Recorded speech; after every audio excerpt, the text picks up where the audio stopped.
नमस्कार दोस्तों, स्वागत है आपका सीपी स्मार्ट क्लासेस में। दोस्तों, ब्रेकिंग न्यूज़ है एलटी ग्रेड्स की लेटेस्ट अपडेट इस वीडियो में आपको मिलेगी। और दूसरी कोविड से संबंधित, कोरोना से संबंधित खबरें हैं। दिल्ली की खबर है और महाराष्ट्र की खबर है। तो दोस्तों शुरू करते हैं वीडियो। दोस्तों, दिल्ली में जारी कोरोना की बेकाबू रफ्तार के बीच मुख्यमंत्री अरविंद केजरीवाल ने मंगलवार को कहा कि दिल्ली में ऑक्सीजन का गंभीर संकट बना हुआ है। मैं फिर से केंद्र से आग्रह करता हूं कि वह दिल्ली को तत्काल ऑक्सीजन उपलब्ध कराए। उन्होंने कहा कि कई अस्पतालों में केवल कुछ ही घंटों के लिए ऑक्सीजन बची है। उन्होंने कहा कि मैं केंद्र सरकार से दिल्ली को ऑक्सीजन प्रदान करने के लिए हाथ जोड़कर आग्रह करता हूं। और वहीं दूसरी ओर केंद्र ने मंगलवार को दिल्ली हाईकोर्ट को सूचित किया कि फिलहाल दिल्ली में ऑक्सीजन की आपूर्ति में कोई कमी नहीं है और कुछ उद्योगों को छोड़कर ऑक्सीजन के अन्य तरह के औद्योगिक इस्तेमाल पर रोक लगा दी गई है।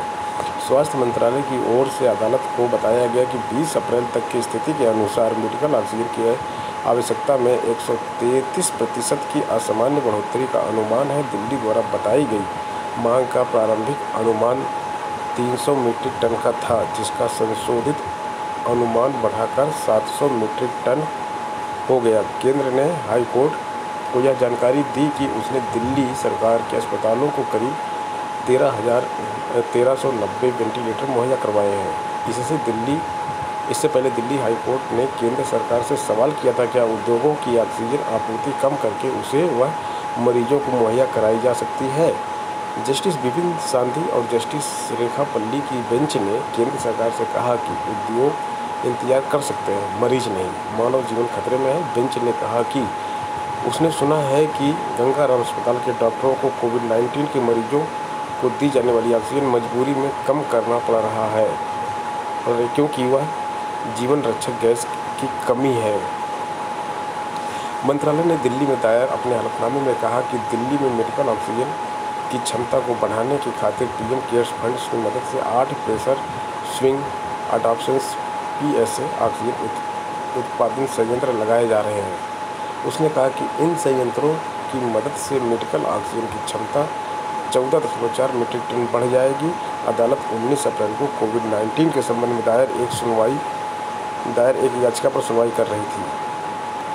वहीं दूसरी तरफ महाराष्ट्र में संपूर्ण लॉकडाउन लगने जा रहा है। उद्धव सरकार के स्वास्थ्य मंत्री राजेश टोपे ने बताया कि कल रात 8 बजे के बाद मुख्यमंत्री उद्धव ठाकरे इसका ऐलान करेंगे। महाराष्ट्र कैबिनेट ने मुख्यमंत्री उद्धव ठाकरे से इसकी सिफारिश की है। राज्य के स्वास्थ्य मंत्री राजेश टोपे ने कहा, हमने मुख्यमंत्री से कल रात 8 बजे से संपूर्ण लॉकडाउन लगाने की अपील की है। सभी मंत्रियों ने मुख्यमंत्री से गुजारिश की है। अब मुख्यमंत्री को फैसला लेना है। हालांकि उन्होंने यह भी कहा कि कल रात 8 बजे के बाद सीएम संपूर्ण लॉकडाउन की घोषणा करेंगे। वहीं मंत्री असलम शेख ने कहा कि मेडिकल ऑक्सीजन की कमी की वजह से यह फैसला लिया गया है। इसके लिए जल्द ही गाइडलाइंस जारी की जाएंगी।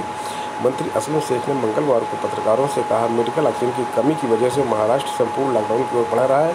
इसको लेकर गाइडलाइंस की घोषणा जल्द की जाएगी। माध्यमिक शिक्षा सेवा चयन बोर्ड के समस्त प्रतियोगी छात्र भाइयों बहनों को सूचित करना चाहता हूं कि नए विज्ञापन के आवेदन की तिथि को अंतिम रूप से 10 दिनों के लिए बढ़ाए जाने पर सहमति बन गई है। इसकी विज्ञप्ति चयन बोर्ड द्वारा आज या फिर कल तक चयन बोर्ड की वेबसाइट पर प्रदर्शित कर दी जाएगी। ये प्रदर्शित हो चुकी है। विकी खान जी का मैसेज है और ये आज ही प्रदर्शित हो गई है। लेकिन आप लोग एक बात को अच्छी तरह समझ लें कि यह 10 दिनों की बढ़ाई गई तिथि अंतिम होगी। इसके बाद आवेदन की तिथि को नहीं बढ़ाया जाएगा। दूसरी बात यह कि सर्वर की कैपेसिटी 20,000 से 25,000 के बीच की है। इसलिए आप लोग फॉर्म भरने के लिए जब भी जाइए आराम से सुबह, दोपहर, शाम, रात किसी भी टाइम, अब भी सर्वर चल रहा है, फॉर्म को भरिए। जब भी सर्वर चल रहा है फॉर्म को भर दीजिए। LT GIC हिंदी और सामाजिक विज्ञान के प्रतियोगी छात्र भाइयों को बताना चाहूँगा कि आज पुष्कर श्रीवास्तव से फोनिक वार्ता हुई, जिसके क्रम में उन्होंने बताया कि संशोधित सॉफ्ट कॉपी गोपन विभाग से गोयल जी के द्वारा भेजी जानी है, किंतु गोपन विभाग के कंप्यूटर के सारे काम देख रहे रॉबर्ट जी को कोरोना संक्रमित हो गए हैं और उनकी हालत बहुत ज़्यादा ख़राब है। इस कारण से 20 तारीख को भेजे जाने वाले सॉफ्ट कॉपी के लिए 7 दिनों का अतिरिक्त समय मांगा गया है। वह भी इस आधार पर कि रॉबर्ट महोदय जल्द स्वस्थ होकर अपने काम पर लौट आए। आप सभी लोग बिल्कुल निराश और परेशान न होइए। वर्तमान समय में कोरोना संक्रमण को देखते हुए धैर्य और संयम का परिचय दीजिए। प्रतियोगी मोर्चा आपके प्रति एक सुख दुख में सहयोगी साथी बना रहेगा। तो दोस्तों, ये विकी खान जी की तरफ से अपडेट आई और कोरोना की अपडेट थी। यहाँ पे दिल्ली की और महाराष्ट्र की अपडेट थी। मिलते हैं नेक्स्ट वीडियो में नई अपडेट के साथ। धन्यवाद।